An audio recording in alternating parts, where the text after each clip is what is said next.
And the hypothetical pack-a-day smoker who somehow is able to completely substitute all of their cigarettes with e-cigarettes will definitely be reducing risk, and probably significantly if it's complete substitution.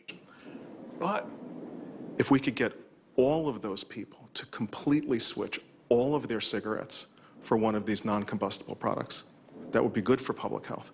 But our job, if we get a whole bunch of currently addicted cigarette smokers to completely switch to non-combustible products, whether it's smokeless tobacco or e-cigarettes in a regulated marketplace, if we can get complete substitution, that's going to be good for public health.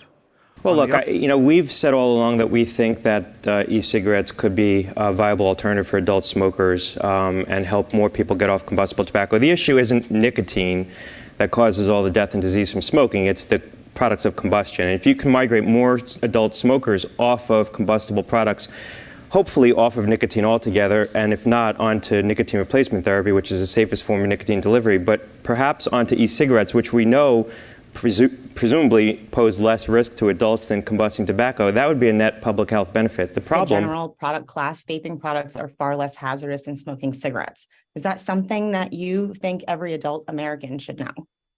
Yeah, I would agree with this statement that if an adult smoker were to transition completely from a cigarette to an e-cigarette, that would be a benefit to their health. Yes. Multiple administrations have acknowledged the immense opportunity that a proposal of this kind offers.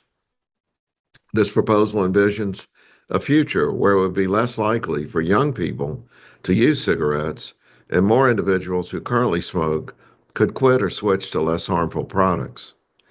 This Office of Inspections and Investigations has a lot of people with guns, and they do enforcement and raids, and we need, in collaboration with DOJ and other areas of law enforcement, to try to address this problem of illegal products on our market. It is true that if you are using an FDA-approved vape product, which is designed to transition people from combustible cigarettes to another form of nicotine delivery, where you're getting nicotine delivered in a way where we know what the chemicals are in that product, that it is less dangerous than combustible cigarettes. That is true.